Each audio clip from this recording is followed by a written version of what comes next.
lorsqu'on a travaillé sur ça, on est rentré dans les principes aussi.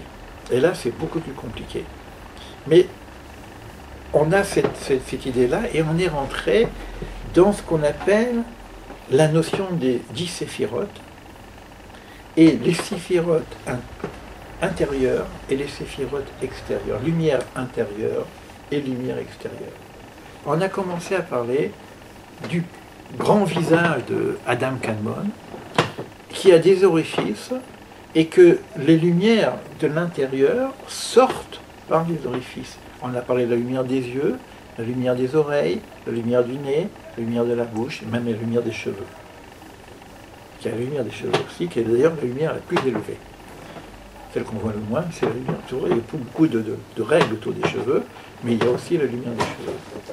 Et on a vu en quoi la lumière des yeux, de la bouche, peut aussi briser, qu'on appelle la inara par exemple, ou la lumière de la bouche peut aussi briser, qu'on appelle la shonara. On a quelque chose d'extrêmement lumineux, mais avec ça, je peux brûler quelqu'un. Je peux faire du mal. Donc toute la discipline du langage, faire attention à ce que je dis, toute la discipline du regard, faire attention à comment je regarde l'autre, mais qu'est-ce que aussi faire attention à ce que je regarde, toute la discipline des lumières des oreilles, faire attention à ce que j'entends. Parce que tout cela, qu'est-ce qui se passe? Ça rentre dans un ordinateur ici, et ça va faire des images, et ça va créer des fantasmes, ça va créer des trucs. Donc toute la discipline, maintenant, au niveau des luminaires, qui sont dans les orifices de la Dame Kadmon. Et on a vu que ces luminaires arrivaient jusqu'à certains niveaux, et ça descend dans la barbe, ça va jusqu'au nombril, et puis ça descend jusqu'au pied, et ça crée le monde. Ça, c'est des choses que moi-même j'ai eu beaucoup de mal à comprendre. Et à force de faire le Ramchal, et que je rentre dans les Klalim, on a commencé à voir qu'il y a une forme d'intelligence, de cohérence métaphysique. Et ça, c'est tout le travail qu'on a fait. Donc là, on a un super texte qu'on fera, j'espère, et on a même ouvert d'autres textes, comme les 138 portes de la sagesse, puisque ici j'ai les Klalim Rishonim, premier Klalim, premier principe.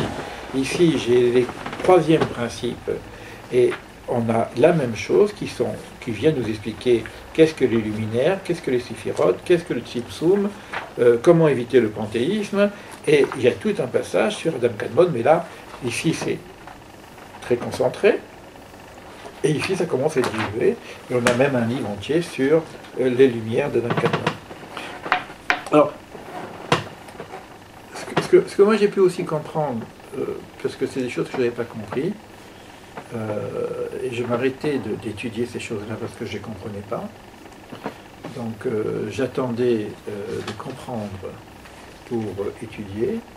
Et finalement j'ai pu comprendre aussi, c'est comme dans les mitzvot. Naaseh v'nishma, fais, tu comprendras. Je n'ai pas besoin d'attendre de comprendre, parce que je n'ai pas la connaissance, certains commandements divins, pour commencer à les pratiquer. Parce que ça veut dire je ne ferai que ce que je comprends. Donc je limite la dimension divine à ma tête. D'accord? D'où la kippa. C'est ça que ça veut dire la kippa. Ce n'est pas limiter le principe divin à ce que moi j'ai compris. Il y a une dimension qui me dépasse. Donc naaseh v'nishma, fais, tu comprendras.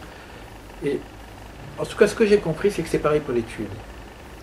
Donc il y a un niveau d'étude que je ne veux pas comprendre, mais je peux aussi me préparer à comprendre, même si je ne comprends pas. C'est ce qu'on appelle fais des gammes, et après tu feras de la musique. Mais accepte de faire des gammes. Donc, moi je m'étais arrêté dans ces études-là, parce que les lumières qui sortent des oreilles et tout, de quoi on parle, quoi. Et finalement, progressivement, je vois de quoi on parle. Donc je pourrais apprendre l'infrastructure de l'humain, et ensuite, de cette infrastructure, je vais comprendre aussi en étudiant un peu plus approfondissement, quand le tuyau d'eau il passe pas, la plante qui devait être arrosée, tu connais ça toi, hein? La plante qui doit arroser, elle a soif. Et si elle a soif, si on ne lui donne pas d'eau, qu'est-ce qui se passe? Elle se dessèche. C'est pareil pour nous. C'est pareil pour nous. On a besoin d'eau. Mais l'eau, c'est un influx.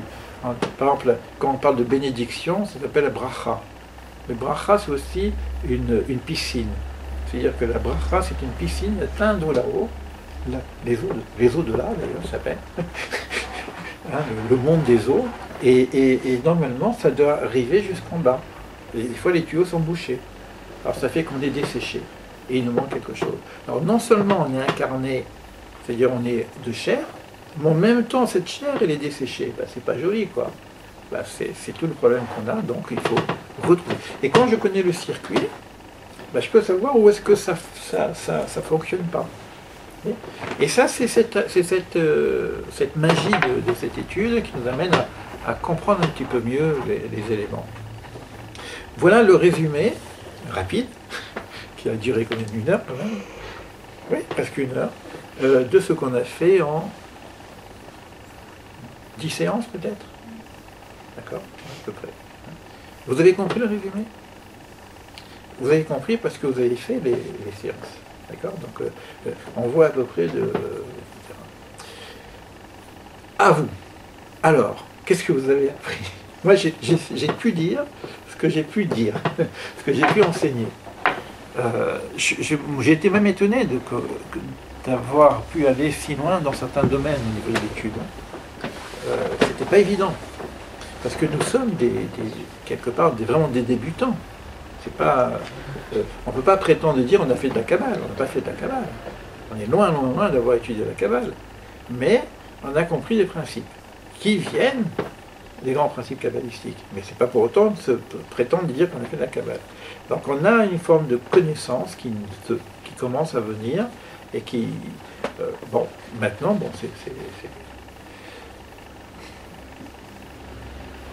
J'ai beaucoup parlé là.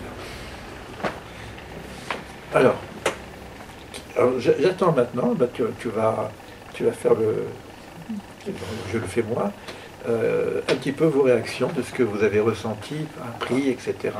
Et ça me permettra de voir qu'est-ce qu'on va faire pour le retour. Comment? Ciao. Allez, au revoir à tout le monde. Allez, ciao. Ciao. Au revoir. Au revoir Esther. Ouais, tu voulais pas qu'on t'interroge, hein, c'est ça, hein?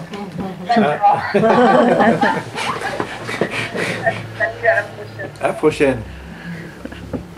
Alors, qui est-ce qui ose s'exprimer, qui me dit qu'est-ce qu'il a appris, pas appris, je ne rentre pas dans le détail, parce que bon, ce que je dis, bon, comment c'était pour lui, voilà, comment il a reçu, parce que c'est spécial d'avoir fait comme cette ouverture de cours, et qu'est-ce qu'il attend pour la suite.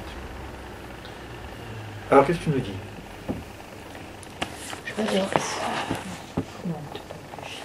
Si les gens ils veulent Tu n'es pas, pas obligé. il y a le droit d'image. Qu'est-ce que je te dis? Je sais pas, parce que je suis en train de réfléchir à un truc. Alors, est-ce que c'est la continuité d'une élaboration intérieure? Mais bon, moi, il y a la notion d'unité qui me parle énormément, et on a parlé la dernière fois qu'elle n'était bien évidemment pas uniformité, mais vraiment comment rassembler tout ce qui à nous nous paraît séparé, et qui peut-être ne l'est pas vraiment. Et ce qui m'amène à la notion du temps, et puisque tu disais que dans le jardin, ils étaient immortels. Donc c'est pas le temps que l'on connaît, linéaire, le chronos grec, mais est-ce que c'est le temps de l'éternité, c'est-à-dire de l'essence?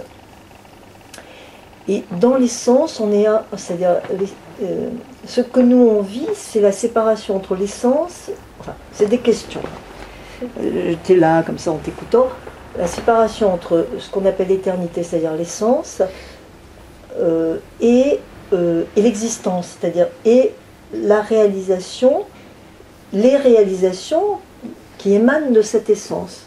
Voilà. Et donc j'étais à cette réflexion de ce temps vers où on va, qui nous fait entrer dans cette relation, pour moi je ressens comme ça, divine, et qui est le lien avec l'essence.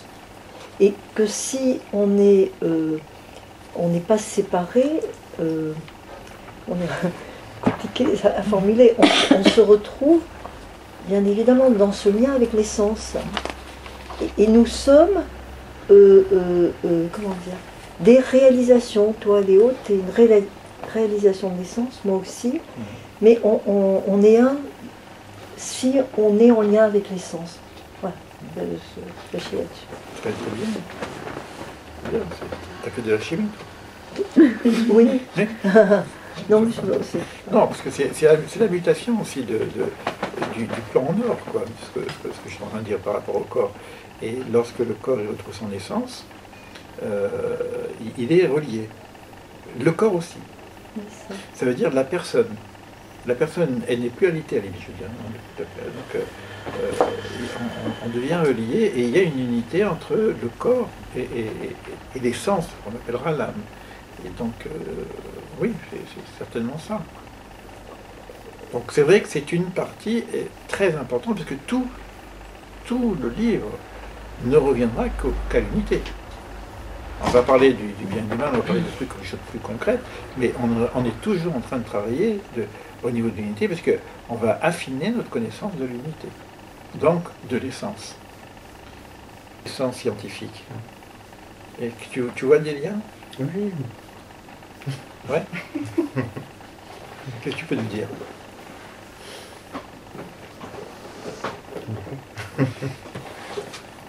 Tu es un peu dans la mécanique quantique aussi, je crois.